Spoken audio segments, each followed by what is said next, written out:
Sinabihan po ba kayo, Mr. Chair, sinabihan po ba kayo ng US Immigration na kayo ay hindi maaaring mabigyan ng pasaporte dahil kayo ay Filipino citizen din? Hindi po, Your Honor. Noong 2001 po, nung kayo ay humingi ng recognition of citizenship mula sa Bureau of Immigration, naitanong ba sa inyo kung meron kayong kasalukuyang US passport nung panahon na yon? I don't think so, Your Honor. I don't recall. Perhaps my lawyer will... Di ako mawak. Oo. Ang ibig niyo po bang sabihin, hindi alam ng Bureau of Immigration o ng DOJ nung panahon na yon na holder kayo ng US passport? Hindi ko po alam. Sa katulad po, kung hindi man nila alam, naging issue ba ito? Naging issue ba sa inyo o sa kanila ang inyong pagiging holder ng US passport? Kung kayo po ay holder ng US passport, hindi ba kayo nila bibigyan ng recognition bilang Filipino citizen? Hindi ko po alam. Your Honor, begging your indulgence, perhaps we can ask the Undersecretary, Department of Justice to respond to that particular question. Congressman Mike, Defensor. Thank you, Mr. Chairman. Mr. Chairman, before I continue with my interpellation, let me just put on the record, because earlier it was mentioned by Attorney Bautista, that the SEC in fact approved the submission of the incorporation papers of Abs-Cbn. Malinaw po ang sinabi ng SEC ngayon, ministerial.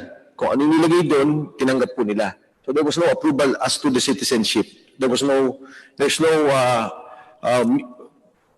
approval or process for the SEC. So papasok po ko, Mr. Chairman, doon sa aking mga katanungan. Again, to Mr. Gabby Lopez, kay Attorney Bautista, magandang hapon po sa inyo. Ang una ko pong tanong kay Mr. Gabby Lopez, kanina po binanggit, no, since birth, wala po kayong Philippine passport until ito pong 2001, nung kayo po nag-apply ng recognition as a Filipino citizen. Mr. Lopez. Opo, Your Honor. Yes, and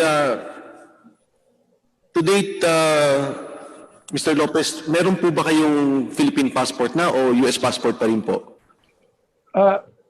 Your Honor, I have two passports. I used both passports. Okay. Ngayon, ito po yung gusto ko lang iklaro, and Attorney Bautista can reply to this.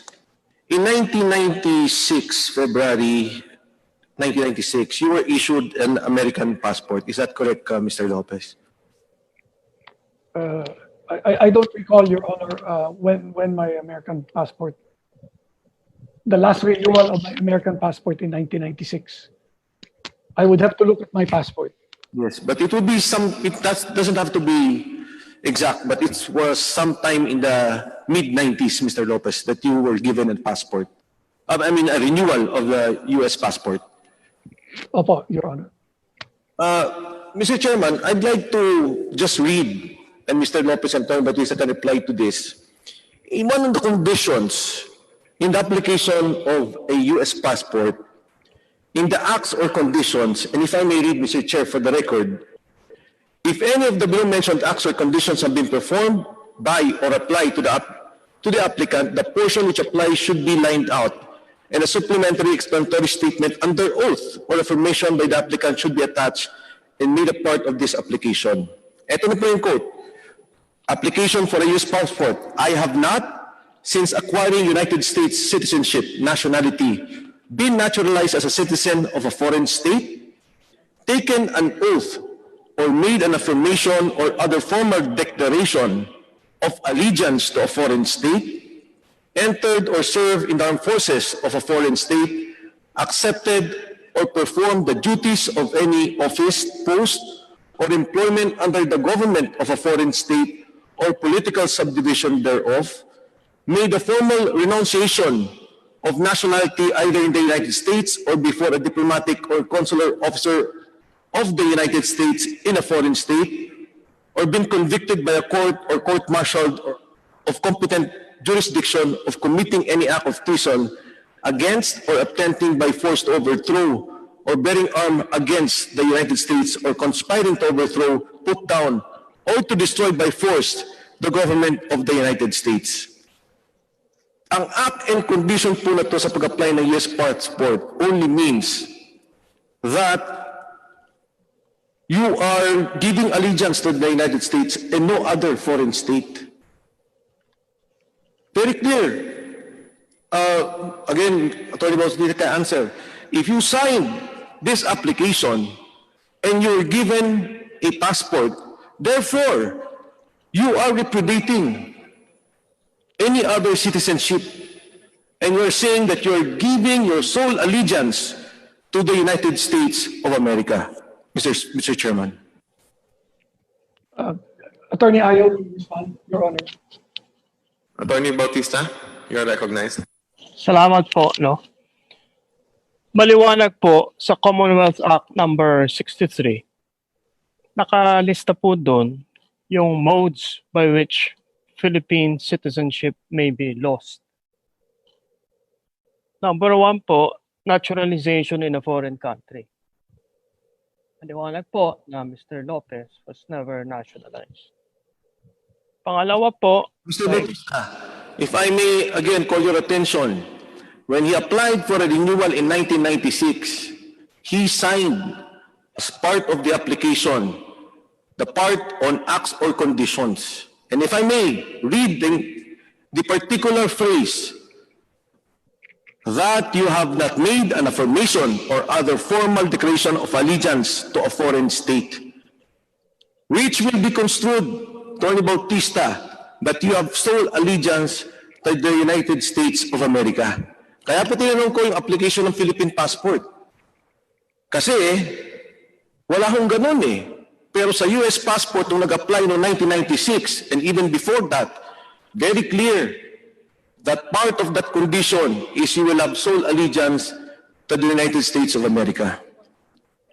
ang sagot ko po doon, hindi po tayo dalubhasa sa American law dahil we are Philippine lawyers. Ang sinasabi ko lang po, that under our law, he never lost his citizenship when he applied for or obtained foreign passports. So again, I just wanted to clarify that.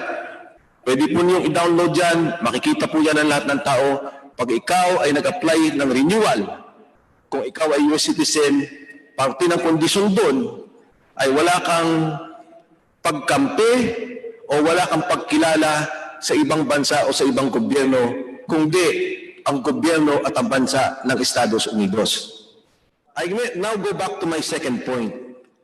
Doon po sa ating Constitution, and it was read by Attorney Bautista earlier, the ownership and management of mass media shall be limited to citizens of the Philippines or to corporations, cooperatives, or associations wholly owned and managed by such citizens. From 1986. Congressman Rimulya, your mic is on. Nakapakipatay mic. So I read now Section 11 of the General Provisions. Tinignan ko po yung definition ng word na wholly owned and managed by such citizens. And ang definition po niya is entirely, fully. Under the Merriam-Webster dictionary definition, it is full or entire or completely. Kaya, again, on 2 points, I maintain my position that the question of citizenship is not just a question of whether you are a dual citizen, na yan po ang pinagdidebatehan ngayon, tanggap na Pilipino ka, pero ikaw din ay Amerikano, at yung pong question ng citizenship sa allegiance. Yung una pong tanong ko sa passport, yun po yung sa allegiance. Ito pong tanong ko pangalawa, dun sa general provisions, yung definition ng wholly owned and managed provision. Now, I go back to my question on ownership. Mr. Lopez, from 1986 to 2020, how many shares do you own? Magmula po nung panahon ng 1986 nung kayo po'y umuwi at pinatakbo na po ang Abs-Cbn, gaano kalaki ang parte ng inyong pagmamay-ari sa korporasyon? Your Honor, I don't have that number with me right now. It is not a significant number. most of the shares I got is from the employee stock ownership plan of ABS-CBN. It is not a significant, statistically significant number. The ownership of the family is through Lopez Holdings and through Lopez Inc. That owns 56% of ABS-CBN. Individually, all of us perhaps own shares of stock, but none of them are significant, statistically significant po. Opo, so kung ito po aayusin, kunyari ho, yung meron sa Lopez Holdings, meron sa sarili ninyo, more or less so, ilang kayang percent ang lalabas po dito? Yung sa akin, Si Eric Yason. perhaps Eric Yason can answer this question. Eric? Mr. Yason, you're recognized. I'm sorry, Mr. Chairman, I don't have that information right now. But we could submit that. Yes. Okay, Mr. Chair. Pag-submit na lang po next time pa. So yes, part of the request is to get. And from 1986 to the current Mr. Chairman, I understand that Mr. Gabby Lopez is already Chairman Emeritus, but from 86 to year 2020, what positions have you undertaken as part of management of ABS-CBN?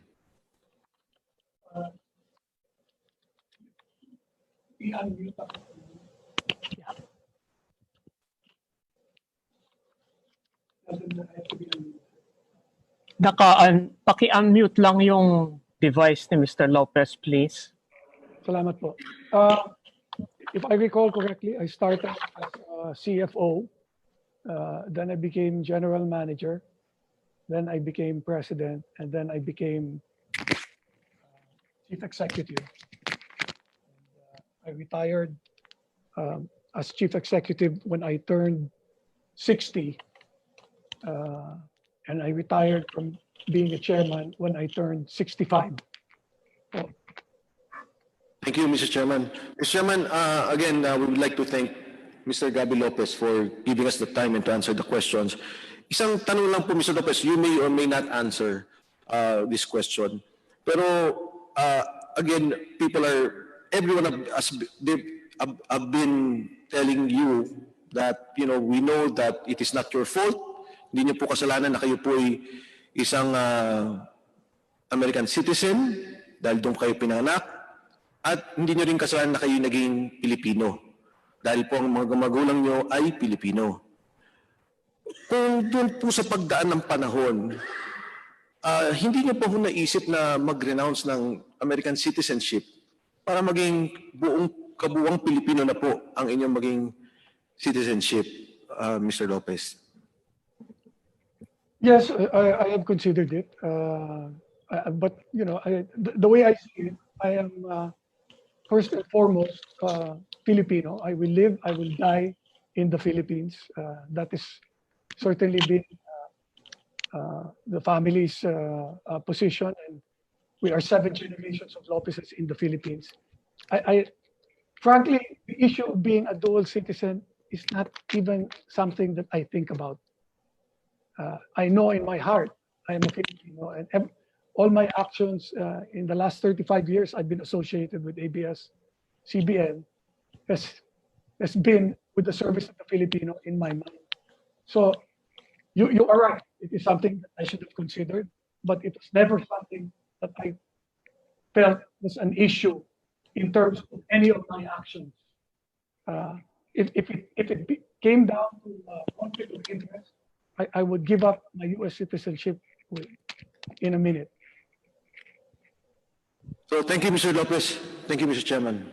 Thank you.